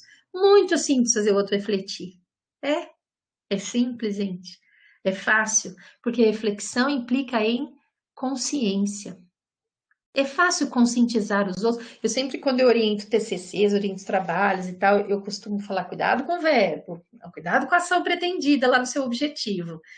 Não use conscientizar, nunca também em projetos pedagógicos, não utilize conscientizar, porque, gente, conscientizar é uma das ações mais difíceis que existem para o ser humano. Conscientizar o outro da importância de alguma coisa, trazer para a consciência. Eu posso sensibilizar essa consciência, mas exige um esforço dele mesmo, o ato de se conscientizar, tá? Ele não é exógeno totalmente. Dá para entender? Não é uma ação que acontece de fora para dentro. A consciência, ela é uma situação nessa relação do externo com o interno, do exógeno com o endógeno, tá? Daquilo que está fora de mim com aquilo que está dentro de mim. E nessa transformação interna que é que eu vou trazendo a consciência. Então, eu sozinha não vou conseguir conscientizar o outro. Eu posso sensibilizar para uma consciência, eu posso sensibilizar para os problemas climáticos, para os problemas, sei lá, de onde vocês quiserem, tá certo? Mas o importante é que isso vá acontecendo por meio dessa reflexão sistematizada. Sistematizada é uma palavra muito importante no nosso fazer. Cuidado para não cair no tecnicismo, que levou isso ao pé da letra e focou apenas nisso, né?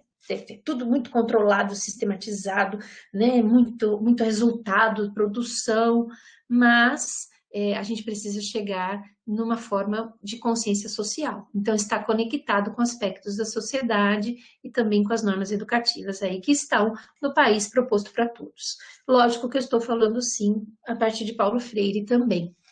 Então, ele traz, faz parte da natureza da prática docente a indagação, a busca, a pesquisa. O que se precisa é que em sua formação permanente, desculpe, o professor se perceba e se assuma, olha lá, se perceba, se assuma, tenha consciência, né?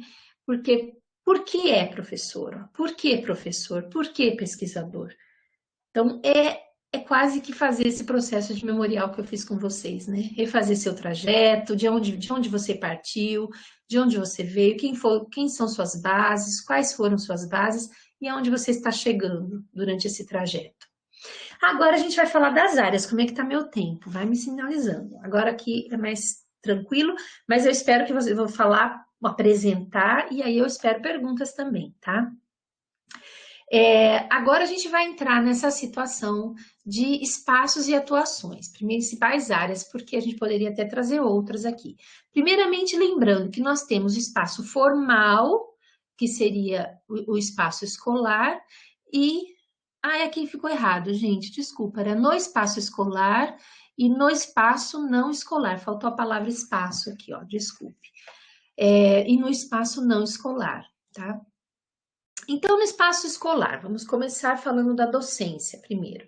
Então, o papel do professor aí, tanto na rede pública quanto em escolas privadas, eu fiz questão de destacar isso, porque realmente eu acho que é o que eu falei do comprometimento, não importa onde você esteja, o comprometimento é o mesmo, né? E aí, por comprometimento, eu sou bem rigorosa com algumas coisas que tenho alunos aí presentes, podem falar se eu estiver mentindo, né?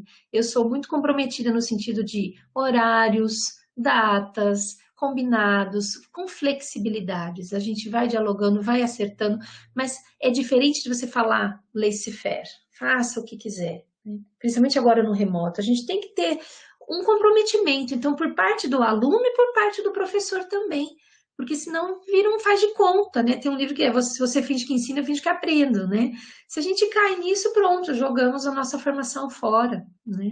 Então, esse é o perigo, não importa onde estivermos atuando, esse comprometimento tem que estar junto.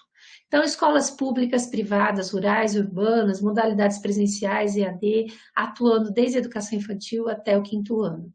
Responsável por estimular o aprendizado do educando, acompanhando seu desenvolvimento socioemocional e suas habilidades motoras. Aqui teria muito para falar, nosso tempo é curto, eu estou só apresentando.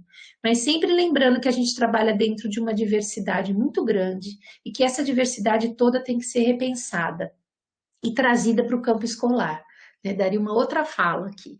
Vejam que como eu fui parar na temática indígena que eu contei para vocês, né? Foi a partir do ambiente escolar, estudando brinquedos, bonecos, que eu falava, gente, aí o que me sensibilizou mais? Eu tive alunos indígenas na UFSCar, no período que eu estava lá. Eu fui dar uma formação em Cuiabá para a rede de professores, fiquei lá um mês, e eu tinha professoras indígenas, eu tive professores não indígenas que davam aula dentro das aldeias, e aí eu fiz uma pergunta, gente, vocês têm bonecas indígenas nas brincadeiras, nas brinquedotecas, nos espaços? Um olhou para o outro, um olhou para o outro. Não. Quer dizer, como assim não? Né? Nós temos bonecas negras, bonecas e bonecos nas brinquedotecas. Eu estou dando um exemplozinho, tá? De reflexão, de como a gente tem que problematizar situações aí para a diversidade. Nós temos rampa, situação para cadeirantes, materiais didáticos para quem tem baixa visão, para alunos cegos. Como é que está essa situação da inclusão? Né? Então, tudo isso, gente, está aqui fervilhando quando a gente pensa nesse diferente público que a gente atende, né? E que os direitos são para todos, e que todos devem estar ali representados de uma forma ou de outra, tá certo? Então, trabalhando sim o desenvolvimento socioemocional, mas lembrando que nesse desenvolvimento socioemocional existe essa diversidade, e que essa diversidade deve ser respeitada e, principalmente, eu diria até enaltecida, sabe assim? Porque é isso que nos faz tão bonitos, sermos tão diferentes uns dos outros, né? Em todos os âmbitos. É isso que o ser humano tem, né? Além da inteligência superior, diria Vygotsky, né? Mas é o que nos traz essa beleza, né? Da diversidade, da diferença. Tudo bem aqui? Um outro espaço dentro do contexto educacional ainda, né, no campo formal. Vocês podem aí, enquanto pedagogos, partir para cargos administrativos, isso vai depender sempre de ofertas, coordenação, direção, estamos falando de administração. Lembra quando eu falei, quando o meu curso, inicialmente, para cada coisa dessa, era um ano a mais de formação na pedagogia. Essas eram as habilitações que caíram enquanto eu fazia o curso, tá? Mas a gente, vai fazer administração? Então tem que fazer mais um ano. Vai fazer educação especial? Vai ter que fazer mais um ano. Tem os dois lados da moeda aí. A partir do momento que o nosso diploma, vamos dizer assim, né, a nossa formação nos permite atuar em todas essas frentes, ser professor generalista, como eu gosto de dizer, uma pedagogia mais generalista, quando caíram as habilitações, nós temos também, por um lado, abre muito campo de trabalho, isso é positivo, é bom, e a gente tem que buscar esses campos. Muitos estão meio abandonados e outros profissionais vão ocupando espaço, viu, gente? Não estou aqui querendo fazer guerra de profissão, porque para mim eu dou aula para todos aí, eu trabalho com educação física, psicologia, pedagogia atualmente, mas já dei aula para curso de história, de geografia, então para mim todos os profissionais são importantes. Mas existem campos que foram abandonados pelo pedagogo que outras áreas vão tomando conta. Por exemplo, psicólogo. A gente vai ver aqui coisas que tanto o psicólogo pode fazer quanto o pedagogo, mas que raramente a gente vê pedagogo ocupando espaço. Né? Então, a gente tem que buscar esses espaços, sim. Então, vamos dizer assim, a queda das habilitações, a mudança de estrutura curricular nos cursos de pedagogia, trouxe, né, na verdade, essa abertura, como a gente está vendo, de atuação. Isso é bom, é positivo, vamos brigar pelos espaços. Por outro lado, tem um certo perigo. Por quê? Porque nós tínhamos um ano a mais para cada coisa. Agora a gente faz tudo no mesmo tempo. E nós temos cursos, vocês sabem disso, de pedagogia, em 2 anos e meio à distância, no Brasil. Tá? Então, olha o quão perigoso é isso. Né? Porque, e aí, qual a formação? Tá certo? Então, é por essa qualidade que também a gente tem que brigar, né, gente?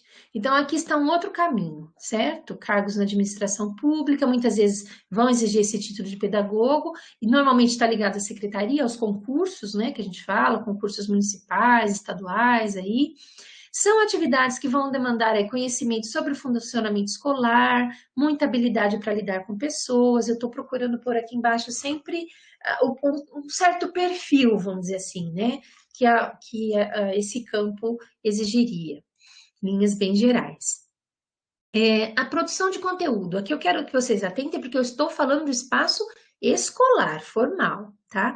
Então, dentro das escolas, principalmente nas redes privadas e nas redes municipais, existe hoje muita produção de material também. Então, produção, e a gente tem duas fontes aqui de trabalho, na verdade, de desenvolvimento de material pedagógico, jogos, apostilas e cursos pedagógicos, e também no setor de marketing das escolas, que é o pedagogo faz esse papel de meio de campo, vamos dizer assim, né, de mediação entre as famílias, o aluno, a escola, né, e fazendo esse processo de mediação humana mesmo, das relações humanas. Isso exige habilidades para lidar com pessoas, e aí nós estamos falando de um funcionamento social nas relações, tá? Então, isso ainda no âmbito da escola. E temos também lá a educação especial, né? Desde 2015, com a lei, a gente já, isso vem muito antes sendo debatido, enfim, tem um trajeto longo aí, de nomenclaturas, né, conceitos e tal, mas o que nós temos é que a partir da lei a gente tem instituído a inclusão da pessoa com deficiente no ambiente tradicional escolar. Então, a necessidade de profissionais que sejam formados com capacidade específica para isso, né? Porque se eu vou lidar com surdo, eu tenho que ter uma formação específica. Se eu tenho uma criança, e olha lá, eu disse, numa sala de aula a gente trabalha com diversidade. Então, eu preciso abrir mão às vezes eu sei a minha especificidade. Desculpa, a rua tá barulhenta. Eu fui para o curso com um objetivo, eu já tinha, por exemplo. Às vezes não, eu fui parar na pedagogia e estou descobrindo ainda. O que eu diria? Tendo objetivo ou não tendo um pré-objetivo, né, antes de ingressar num curso, seja qual curso for, esteja aberto e procure formação para todos os âmbitos, porque você não sabe o dia de amanhã. Vocês vejam aí no meu trajeto o tanto que eu pulei de galho em galho, por quantos caminhos diferentes eu passei de clube para empresa, de empresa para faculdade, educação à distância, para presencial, fui parar no remoto, né? Público, privado, trabalhei na Unesp como professora temporária, enfim. Então a gente tem que estar pronto para tudo. Né, tirar o melhor proveito desse período de formação. Não passem pelo curso de formação. Né?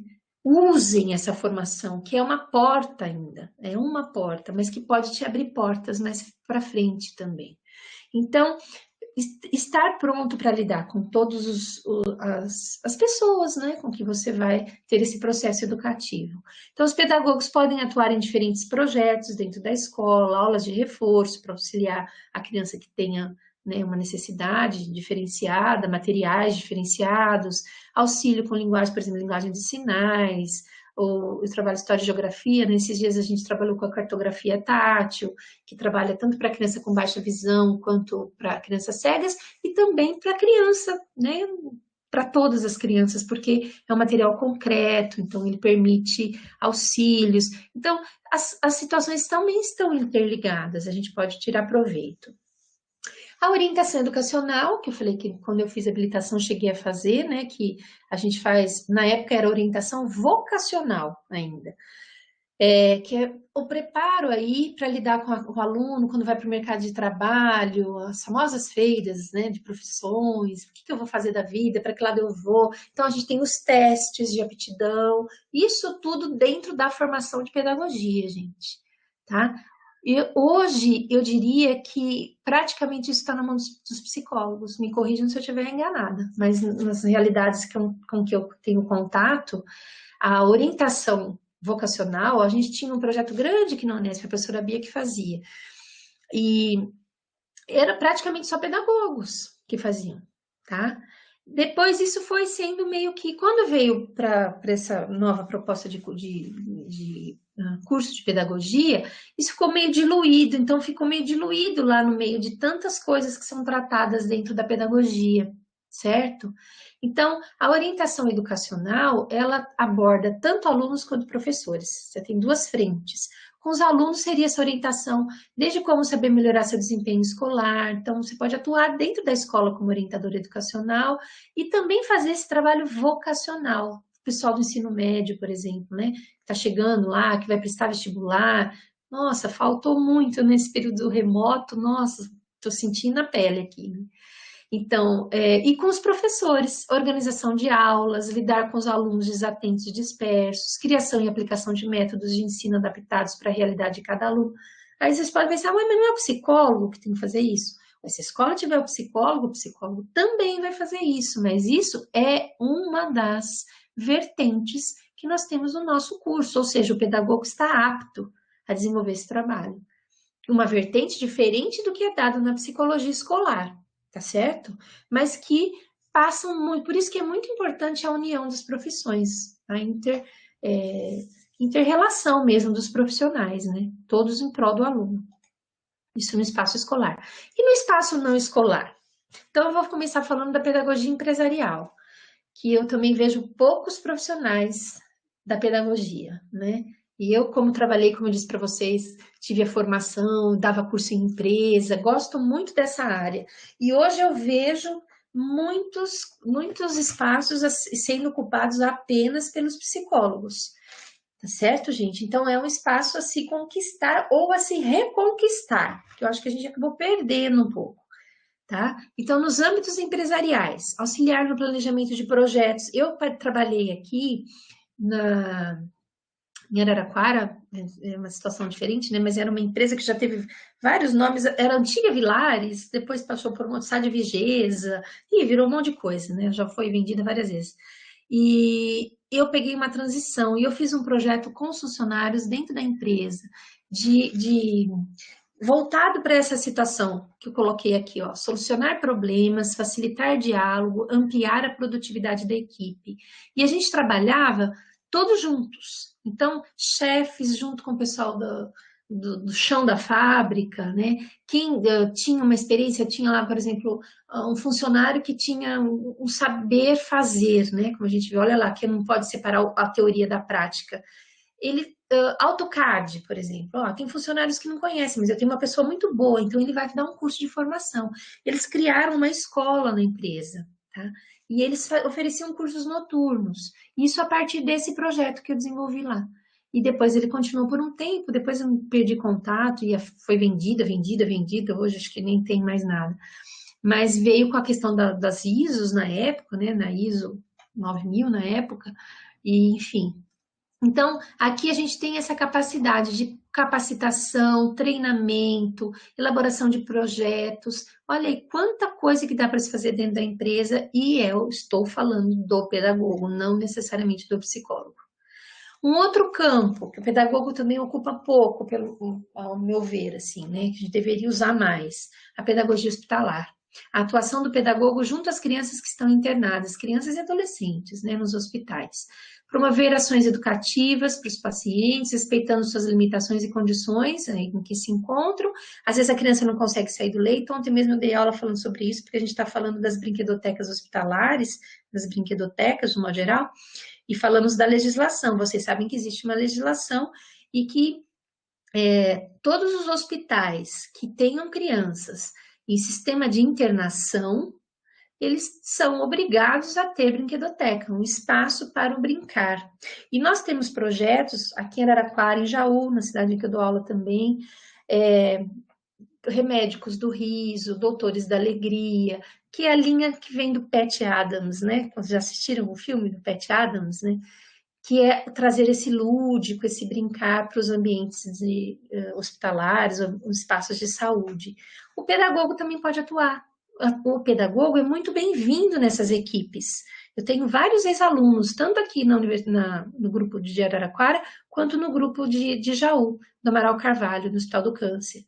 E lá exercem duas funções, essa de acompanhar a criança, né, que seria acompanhamento escolar, adaptando métodos de ensino, ajudando a criança a fazer...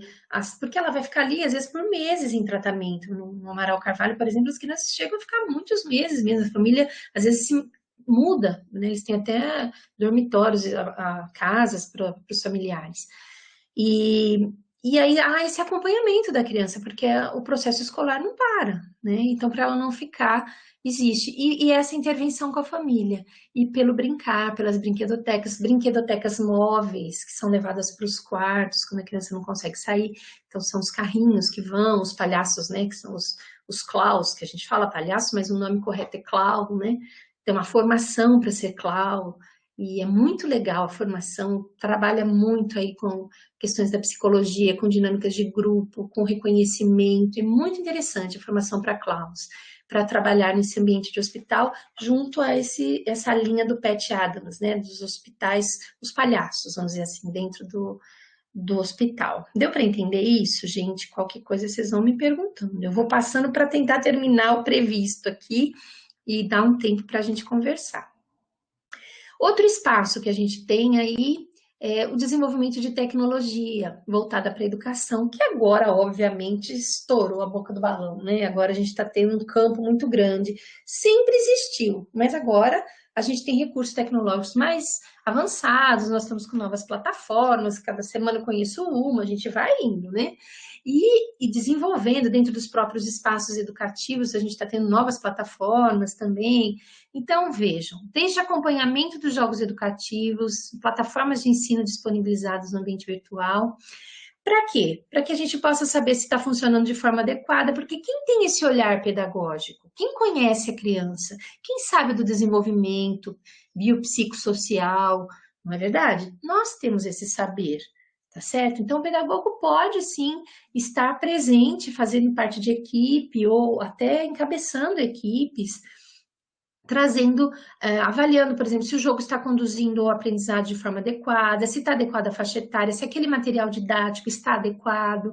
Então, isso aqui fora da escola. Eu já tinha dito dessa oportunidade de acompanhar, né, dentro da escola, a partir do próprio sistema educacional. Agora estou falando de se trabalhar em outros espaços, tá? Então, isso é uma área que está em grande expansão, com novos aplicativos, smartphones, ensino remoto à distância, saiu erradinho aqui, estão exigindo plataformas cada vez mais eficientes para estimular o aprendizado no ambiente virtual. Então, é um momento muito propício para quem já gosta de tecnologia, que tem esse saber, que procura, né, enfim, que tem afinidade, conhecimento sobre, olha lá, né, faça essa união, é o que eu disse, vamos nos transformando lá, né, juntando as nossas pedrinhas aí, construindo o nosso mosaico, não descarte nada. Se você não tem esse conhecimento, mas quer aprender, vá atrás, busque formação. A formação está aí, né? A gente tem que correr para consegui-la, né? Focar o nosso objetivo e ir em busca dele. Aqui da construção de material didático, cortou um pouquinho. Então, a construção de material didático, acompanhamento nas editoras, por exemplo, há espaço para pedagogos. Gente, em fábricas de roupas de grandes marcas, há espaço para pedagogos. Vocês já viram roupas que vêm com brinquedo? A criança às vezes quer mais pelo brinquedo do que... Porque tem uma marca, não vou ficar citando, mas... não só de roupa, tá? A gente pode falar de objetos escolares, enfim, de outros artefatos aí da sociedade. Que a criança às vezes consome sapato, por exemplo. Ah, mas vem a luva sei lá, do garras.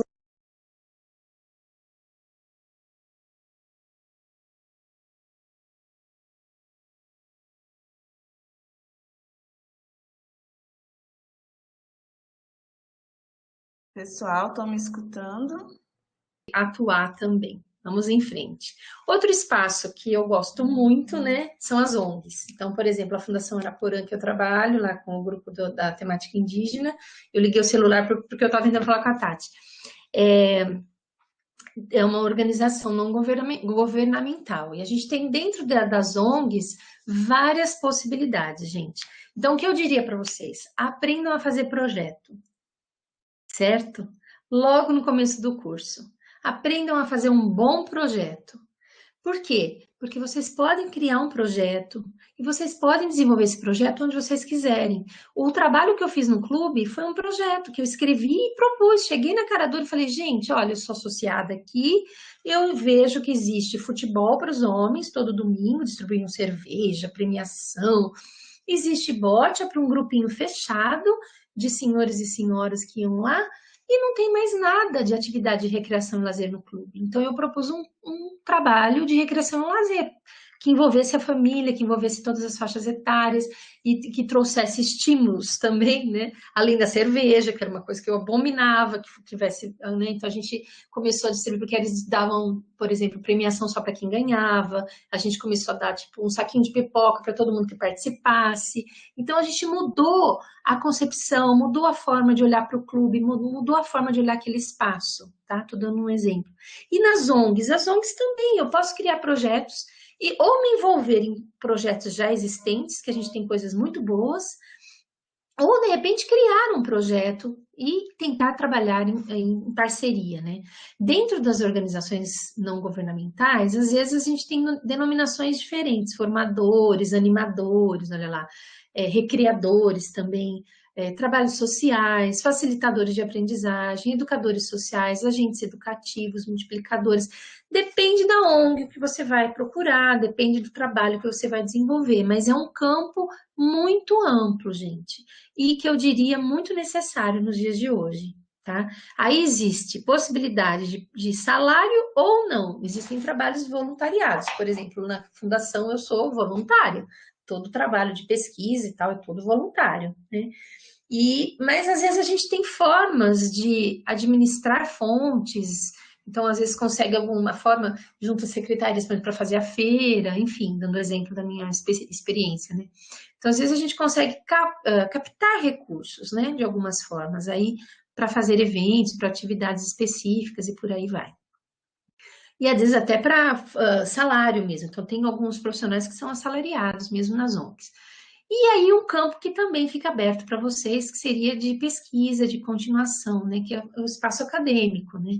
Então, continuar os estudos, seja por especialização, mestrado, doutorado, seja, como eu disse, para o grupo de estudos no próprio local de trabalho, participando de eventos como este. O importante é não virar pedra, tá certo, gente? Auxiliar a comunidade pedagógica aí, desenvolvendo pesquisas, estudos, lembrando que o professor de sala de aula tem muito para compartilhar, que a maioria dos eventos, os congressos, etc., hoje, eles trazem o que a gente chama de relatos de experiência, tá? Em que o profissional, mas professor, eu não faço mestrado, eu não faço, mas você tem um saber, você tem uma praxis que precisa ser compartilhada, de práticas bem-sucedidas, tá? Então, mostrem isso, mostrem essas experiências nos eventos, socializem, né? É importante. Seja em que espaço você estiver trabalhando, você sempre vai ter oportunidade de compartilhar isso nos eventos, nos congressos. Tudo bem, gente? Estou terminando. Então, aí, de modo geral, eu posso dizer que o pedagogo ele pode hoje atuar realmente em muitos espaços e basta ele também ter criatividade, aproveitar as oportunidades aí, como eu mostrei, criar novas oportunidades. Então, eu pus aqui, ó, postos de saúde. É possível montar um projeto que seja desenvolvido para as pessoas que vão para um posto de saúde? Posso, lógico que eu posso. Eu posso, desde pensar na questão de recreação, a gente tem, às vezes, juntando com outros profissionais, como eu falei, dou aula na educação física, né? A gente já fez projetos para pós-saúde para a dança circular, né? Que é a dança circular, ela é para todos, para criança, para adultos, ela é bem simples, são passos repetitivos, que o pedagogo pode desenvolver também. Ele pode se apropriar disso. A dança não é só do educador físico, a dança está em arte. A arte está no PCN de artes do pedagogo. Olha lá, a gente tem o PCN de artes e o PCN de educação física. Então, eu digo, não tem que ter briga, né, em campos, psicologia com pedagogia, educação física com pedagogia, né, e assim vai. Não, gente, pelo contrário, vamos trabalhar todas essas nossas capacidades aí, né, e juntar forças.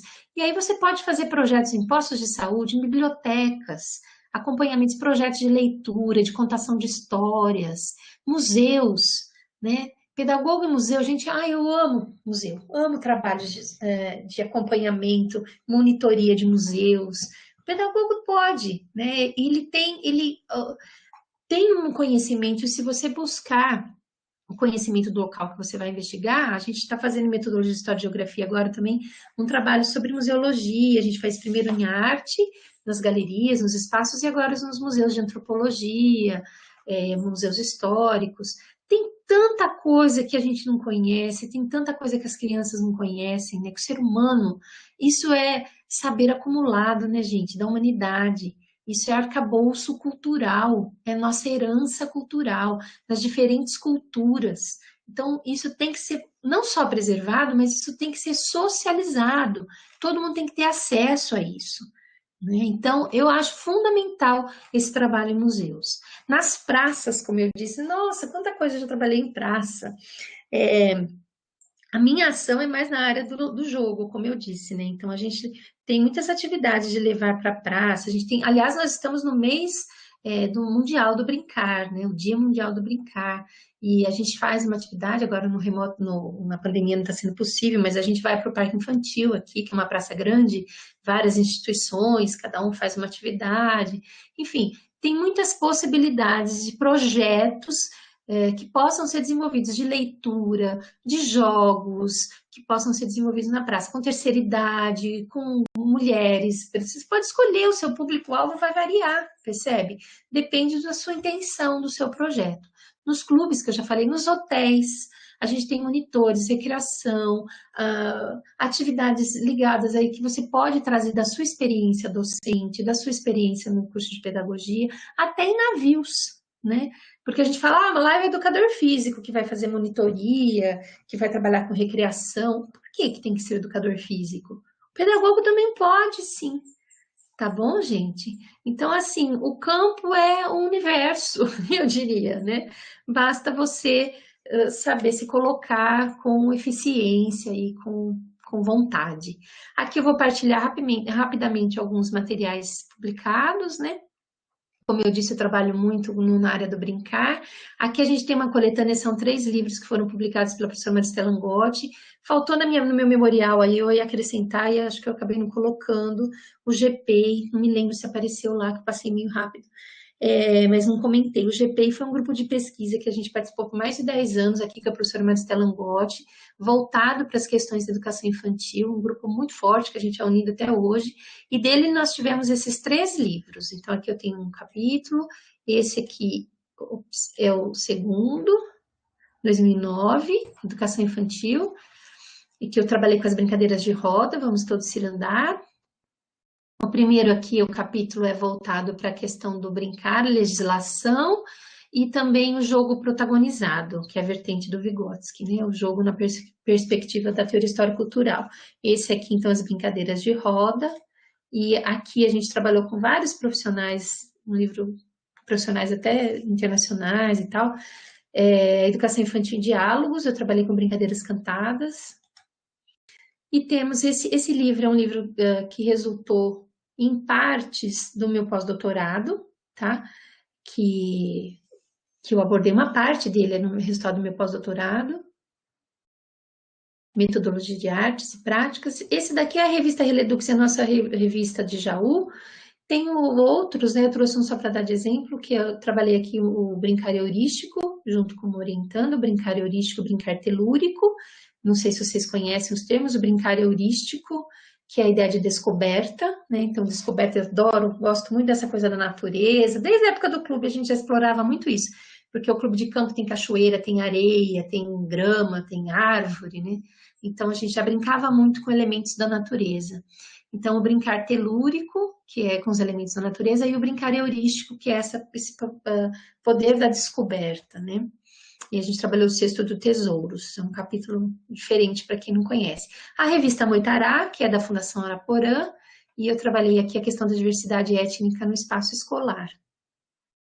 Tem mais de um também. Tem sobre o jogo e sobre a dança, tá? Aqui a nossa referência básica de hoje, né? E é isso, gratidão, muita gratidão por vocês estarem aqui comigo, pela paciência que tiveram com os tombos e retornos.